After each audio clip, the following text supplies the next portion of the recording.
Il est 20 h et c'est l'heure du journal sur la télévision Burkina Info. L'actualité en titre plus qu'une évidence, la pénurie d'eau est le quotidien des populations. Et face à ce problème durant cette période de forte chaleur, l'indignation et la désolation règnent en maître. L'association des parents d'élèves des écoles primaires catholiques a tenu une rencontre pour faire cas de leur gestion jugée positive. Le roi de la rumba congolaise s'est éteint à tout jamais. Papa Wemba est mort des suites d'un malaise au FEMUA. Bonsoir et bienvenue. En ces périodes de forte chaleur, les coupures d'eau sont devenues récurrentes et les populations en souffrent terriblement. Pour comprendre les efforts qui sont déployés par le gouvernement pour les soulager, les députés ont tenu à avoir des explications. Lors des questions orales, le ministre en charge de l'eau et de l'assainissement Nyuga Ambroise Ouedraogo a fait cas de la mise en œuvre d'un programme d'urgence d'alimentation en eau. Le détail avec Cheikh Omar Bandaou. Avril ou le mois de la forte chaleur au Burkina Faso. Un mois réputé pour ses températures caniculaires, mais aussi pour son difficile accès à l'eau pour les populations rurales et urbaines. Pendant la période chaude, la demande augmente fortement, si bien qu'à l'heure actuelle, sur les 56 centres que gère notamment l'ONIA, 20 sont en déficit chronique. Dans la situation actuelle, et pour cette année 2016, le déficit en eau de la ville de Ouagadougou s'établit à 47 307 mètres cubes par jour. Une situation que les techniciens de l'eau ne regardent pas sans rien faire. Pour répondre aux attentes urgentes des populations, des solutions sont vite trouvées. Il a été mis en œuvre un programme d'urgence d'alimentation de la ville de Ouagadougou pendant la période de forte demande, qui comporte 100 forages, c'est-à-dire 53 à réhabiliter et 43 nouveaux forages à réaliser. Ils seront raccordés directement au réseau. Mais il n'y a pas que l'eau au cœur des actions du ministère de l'eau et de l'assainissement. L'assainissement, voici un domaine qui connaît des avancées. La mise en œuvre de ces différentes stratégies a permis la réalisation de 184 505 latrines familiales entre 2007 et 2015, contre 395 118 latrines prévues pour la même période. Avec cette nouvelle stratégie, le risque d'abandon des fosses ouvertes est quasi nul. Il est important également de souligner qu'au cours de l'année 2015, malgré les difficultés que le pays a traversées, le programme a enregistré la réalisation de 41 317 latrines familiales en milieu rural. Des réalisations qui rencontrent quand même certains blocages. Les retards dans la construction des superstructures par les ménages bénéficiaires consécutifs à l'insuffisance de l'intermédiation sociale. Le coût relativement plus élevé par rapport aux autres approches réduisant ainsi le nombre d'ouvrages prévus. Les difficultés d'anticipation des procédures, de passation des marchés selon les régions, mais également à cause de l'instabilité institutionnelle du ministère en charge de l'eau et de l'assainissement. Pour ce qui est du problème de l'eau, il est prévu qu'à long terme, l'État se tourne vers d'autres étendues d'eau, mais aussi vers les eaux souterraines. Et le manque d'eau pour les besoins essentiels comme la cuisine, la lessive et même pour la douche est ressenti durement par les populations.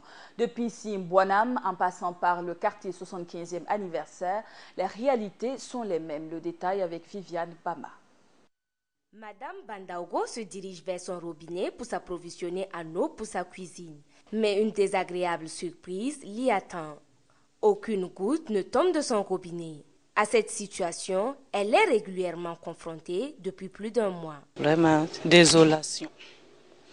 Depuis un certain temps, on est vraiment dans ce problème d'eau. On peut faire 24 heures sans l'eau. Alors que l'eau, c'est la source de vie. Sans l'eau, rien n'est possible chez nous. Sans eau, rien n'est possible.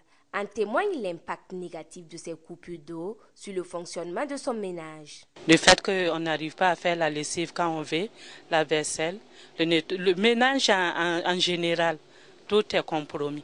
Dame Bandaogo n'est pas la seule à subir les pénuries intempestives d'eau au quartier Pissi-Bonam. Occupée à cuisiner, Madame Bambara ne peut pourtant pas s'empêcher d'exprimer sa colère. Tu fais le constat qu'il n'y a pas d'eau, mais on t'envoie de grosses factures que tu dois payer parce qu'ils disent aussi que ce n'est pas de leur faute. Hier nuit, j'ai dû me réveiller à plusieurs reprises et j'ai même failli tomber. Je n'ai eu que 2 seaux avant que ça ne se coupe à nouveau. J'en ai aussi eu un peu ce matin. Vous ne voyez pas comment je transpire. Si tu te laves aussi, tu ne pourras plus faire la cuisine. Difficile de faire la cuisine ou encore la lessive dans ce cas de figure. Pour se procurer le précieux liquide, certaines femmes n'hésitent pas à parcourir des kilomètres, à l'image de Abzeta Nana.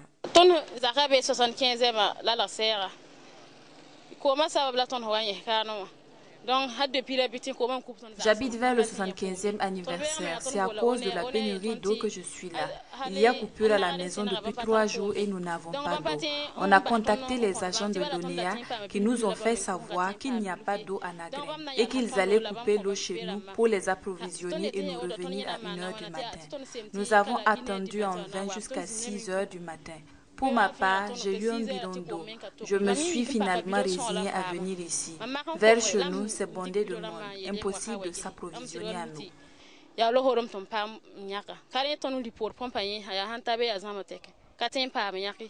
Un rituel auquel elle est obligée de sacrifier à chaque fois que l'Office national de l'eau et de l'assainissement ONEA ne remplit pas sa part du contrat. L'approvisionnement en eau à la pompe manuelle, au-delà de l'effort physique, expose la santé de ses consommateurs. Mais quand on n'a pas le choix, on fait avec. Toutes ces dames pointent du doigt l'ONEA, vers qui on se tourne autant, dans l'espoir de voir la fin de cette pénurie d'eau. Parlons à présent d'éducation. L'Association des parents d'élèves des écoles primaires catholiques du Burkina, après 3 années de gestion des cotisations des parents d'élèves, a tenu une rencontre pour faire le point de leur gestion. Henriette Da, présidente de la dite association, fait cas d'un bilan positif. Aussi, la question de la journée continue dans le secteur éducatif a été abordée. Samba Kachile Traoré. Après 3 années de gestion des cotisations de l'Association des parents d'élèves, un bilan s'impose. C'est ce qui justifie la présente conférence de presse de l'Association des parents d'élèves des écoles primaires catholiques du Burkina. Et pour la présidente de la dite association, le bilan est jugé positif.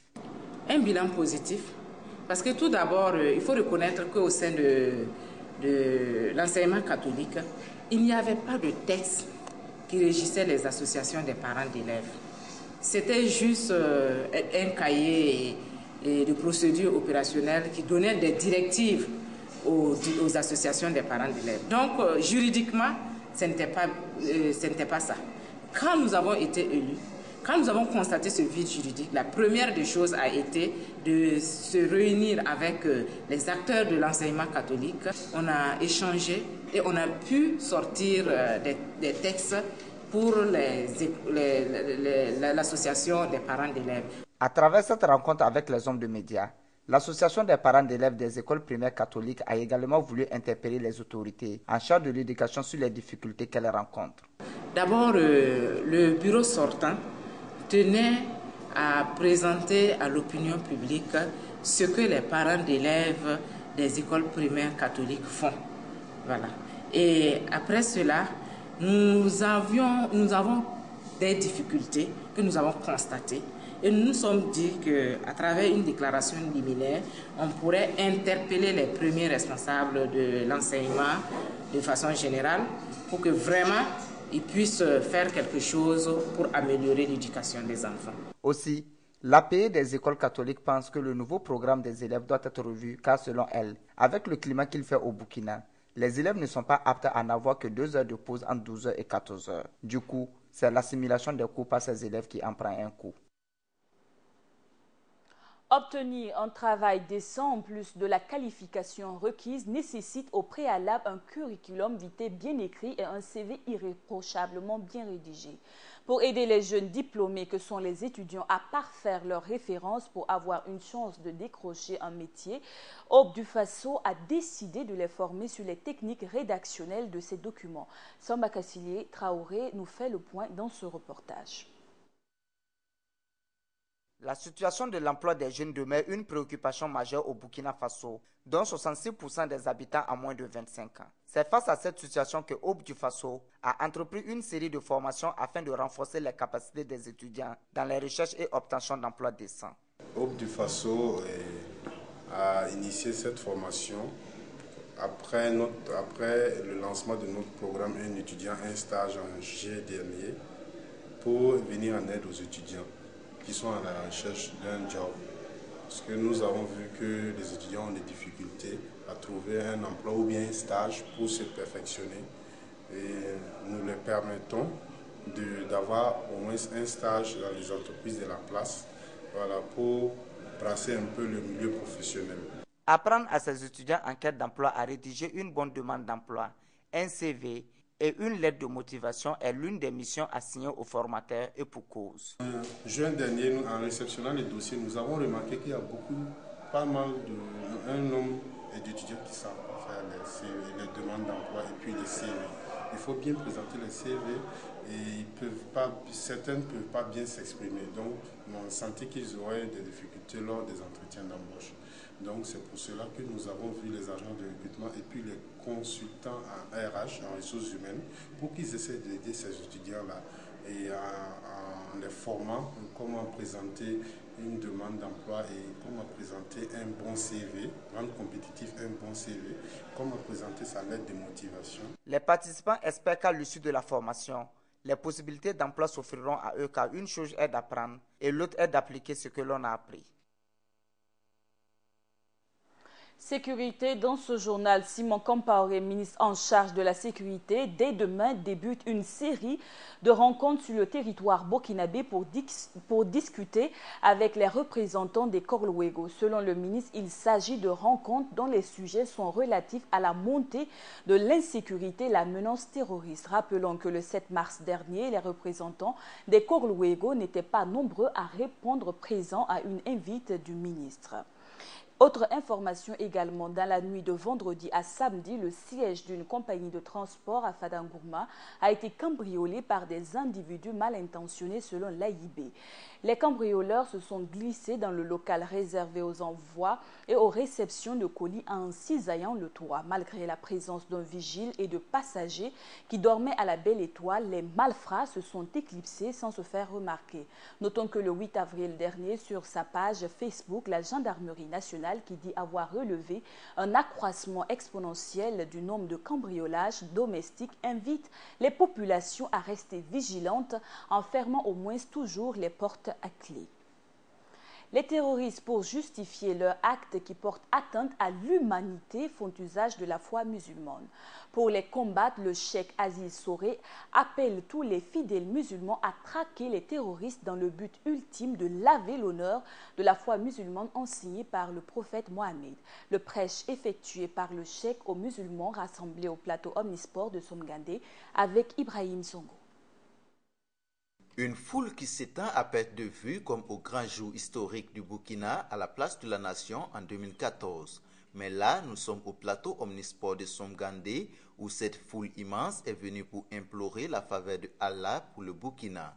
À la tête de ce rue de fidèles, le cheikh Aziz Soré. Objectif visé par son prêche, sensibiliser le musulman à marquer la différence entre le djihad et le terrorisme.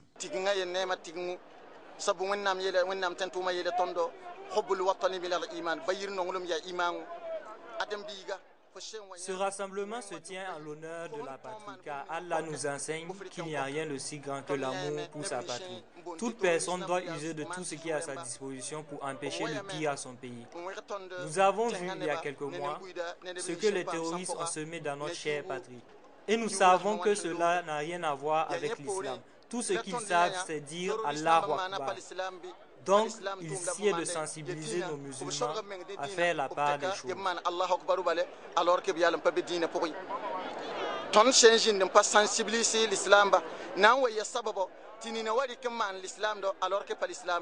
Et de proclamer haut et fort en français, quand bien même ils ne parlent pas la langue de Molière, la nécessité pour les musulmans de faire obstacle au terrorisme. Toutes les peuples de confession islamique doivent traquer les terroristes afin de laver l'honneur, la foi et la miséricorde du prophète Mohammed, paix et salut sur lui. Dans son prêche, le cheikh a exhorté les fidèles musulmans venus de tout horizon à demeurer dans la droiture pour que par leur acte règnent les faveurs et les grâces du prophète sur le pays. Chaque personne devrait mettre en avant son caractère à agir de manière positive. et demander la bénédiction divine, quelle que soit sa confession. Car c'est en cela que les grâces et les faveurs de Dieu nous guideront. Après ce grand rassemblement, le cheikh s'est rendu tôt dans la matinée de ce samedi chez le Moro Naba pour lui réitérer ses bénédictions et saluer son effort inlassable dans le maintien de la cohésion sociale au Burkina. La mort signe la fin des espoirs de tous les projets. Même à la fin de leur vie et malgré le poids de l'âge, 3 vieux ont décidé de ne pas vivre cette réalité. Pour tourner en dérision cette volonté irréaliste, une pièce dénommée « Les 3 petits vieux qui ne voulaient pas mourir » a été adaptée et interprétée au Carrefour international du théâtre de Ouagadougou Sito. Des détails avec Mahamad Sangari. Nous n'avons pas peur, nous ne craignons pas le danger. Nous vivrons éternellement. Les 3 petits vieux qui ne voulaient pas mourir. C'est l'histoire de Stanislas, Ernest et Désiré. 3 hommes, tous du 3e âge, qui vivaient dans une chambre délaissée à eux-mêmes, où ils ne recevaient ni visite, ni coup de fil, ni courrier. Mais voilà, au crépuscule de leur vie, ces 3 petits vieux reçoivent une lettre leur annonçant que leur vie sur Terre est arrivée à terme et par conséquent qu'ils devraient se préparer à mourir. Chose que Stanislas, Ernest et Désiré n'arrivent pas à accepter. Ils veulent vivre éternellement et pour ce faire, ils vont user de la ruse pour tenter d'échapper à la mort. Ne savons pas se passer comme ça. Nous n'avons pas du tout fini de vivre. Nous avons encore énormément de choses à faire. Nous n'avons absolument pas le temps de mourir. Cette pièce, qui est une adaptation d'un texte de l'auteure indépendante néerlandaise Suzanne van Luyzen, aborde avec beaucoup d'humour la thématique de la mort. C'est juste aussi pour aborder cette fatalité dans le comique, pour rappeler les gens aussi qu'elle est toujours là, elle est présente, nul ne l'échappe, c'est le seul concours auquel personne n'échoue. Donc il faut donc faire du bien vivre et pouvoir bien partir aussi. Et en fait, c'est le site qui nous a demandé de monter, ils nous ont donné une carte blanche comme ils l'ont appelé. Donc ils nous ont choisi nous 2, ils nous ont demandé de trouver un texte qui était bien. Et nous avons choisi le texte qu'on a proposé aussitôt. Cette adaptation a été magistralement exécutée, à en croire les spectateurs. J'ai trouvé le spectacle très intéressant parce qu'il a traité d'un thème, en tout cas, qui est quotidien, pour dire que la vie, c'est vraiment une lutte. Il faut noter que la pièce théâtrale « Les 3 petits vieux qui ne voulaient pas mourir » va rester au programme du Carrefour international du théâtre de Ouagadougou, Sito, jusqu'au 21 mai 2016. Le roi de la rumba congolaise, Papa Wemba, n'est plus. Il est décédé dans la nuit de samedi à dimanche à Abidjan suite à un malaise dont il a été victime lors de sa prestation au Festival des musiques urbaines d'Anoumambo. Retrouvons Mahamad Sangaré pour la biographie de ce baobab de la musique africaine mort le micro à main. Élément suivez. Maître d'école, cet album sorti en 2014 sera sans doute le dernier du chanteur congolais Papa Wemba. En effet, l'auteur de Maître d'école n'est plus. Ce baobab de la musique africaine s'est éteint ce dimanche 24 avril 2016 à Abidjan, en Côte d'Ivoire, où il prenait part au Festival des musiques urbaines d'Anoumambo, FEMUYA. Selon l'attaché de presse de l'artiste, Mbuta Vokyo, Papa Wemba s'est écoulé sur la scène du FEMUYA des suites de malaise aux environs de 5 heures, après avoir gratifié le public de quelques notes de musique. Il a alors été acheminé à l'hôpital, mais la star du rumba n'a pas pu résister à la faucheuse. Papa Wemba, de son vrai nom Jules Sungu Wemba Dio, est l'une des plus grandes figures de la musique congolaise. Il est né le 14 juin 1949 à Lubefou, dans le Kasaï oriental en République démocratique du Congo. Chanteur, auteur, compositeur et acteur, Papa Wemba a à son actif près de 50 années de carrière. Il est l'un des cofondateurs du mythique groupe Zaïko Langa Langa. En 1974, il fonda son propre label du nom de Viva Musica, où il recruta et forma des grands noms de la musique congolaise et africaine, tels que Kofi Olomide, King Kester et Menea. Papa Wemba, qui au début de sa carrière se faisait appeler Jules Presley, a fait danser les mélomanes de plusieurs générations avec des tubes tels que Santa en 1982, Molokai en 1990 et Maître d'école en 2014. S'il n'est pas le créateur du rumba congolais, il est sans doute l'un des piliers incontournables qui ont propulsé ce genre musical à l'échelle internationale et sur toutes les grandes scènes du monde. Au cours de sa riche et fructueuse carrière, il a aussi abordé des sonorités de musique comme le rock, le ndombolo et la world music. Il a même participé au début du soukous. Papa Wemba s'en est ainsi allé, laissant derrière lui des millions de fans endeuillés.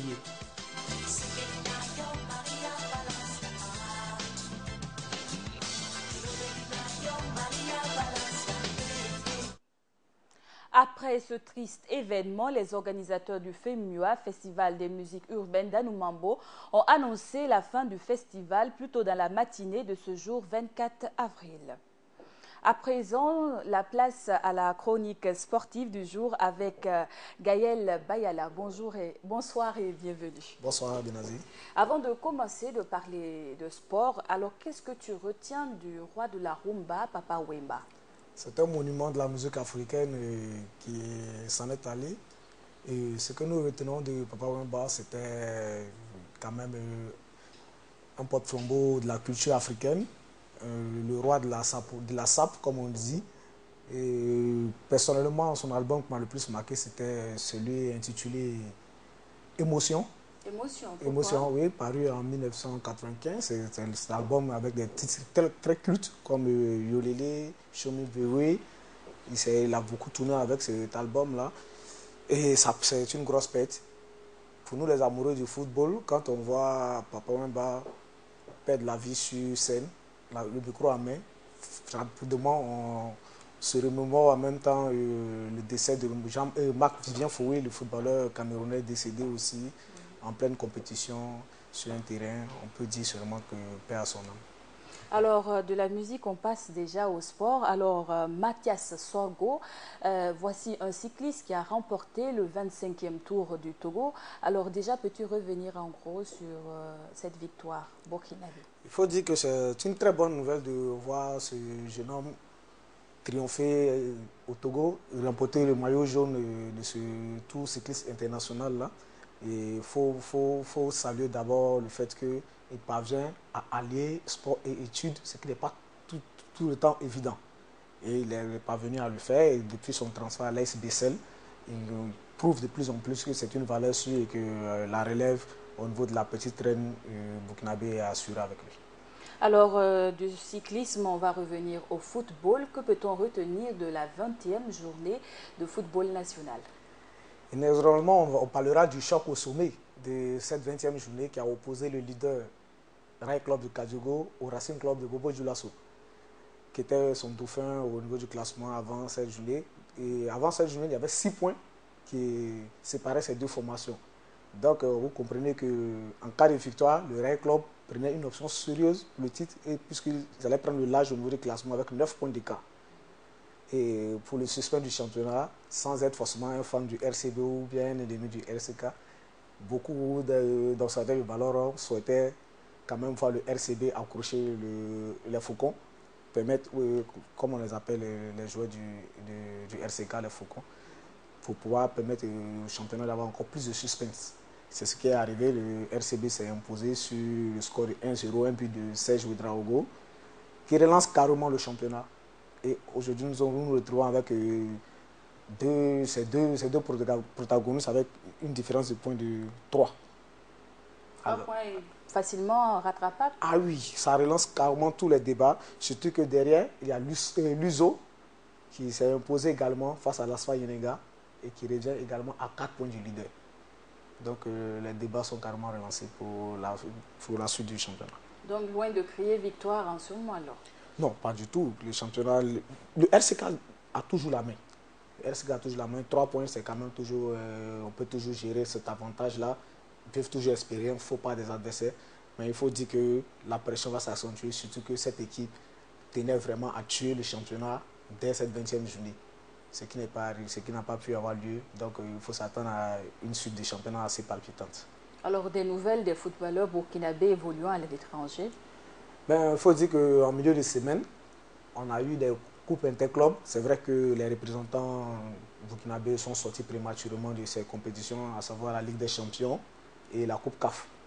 Toutefois, il y a des footballeurs burkinabés qui évoluent dans d'autres clubs et qui font leur petit bonhomme de chemin dans ces compétitions. On pense notamment à Kwaku Kofi Hervé de la SEC d'Abidjan, qui a brillamment aidé son équipe à se qualifier face au Al Ahly Tripoli. À l'aller, ils avaient gagné 2-0.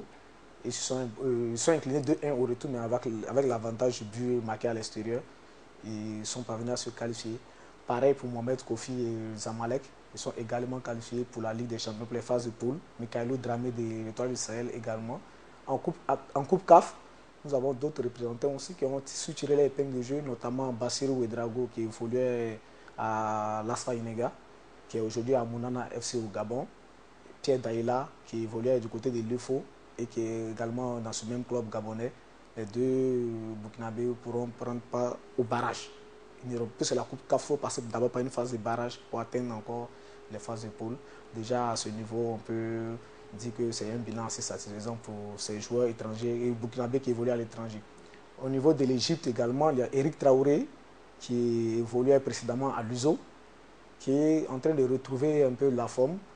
Il a connu des débuts difficiles parce qu'il faut s'adapter. Ce n'est pas toujours évident de s'adapter dans ces types de championnats. Mais aujourd'hui, il est en train de trouver la bonne carburation.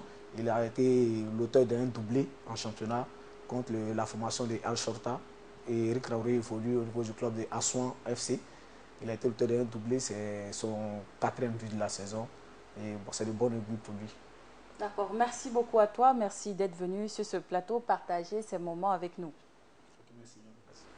C'est tout pour cette chronique sportive qui met fin au journal du 20h sur la chaîne Burkina Info. À tous ceux qui nous ont suivis en Côte d'Ivoire, au Congo et partout ailleurs en Afrique, excellente suite des programmes sur Burkina Info Télévision.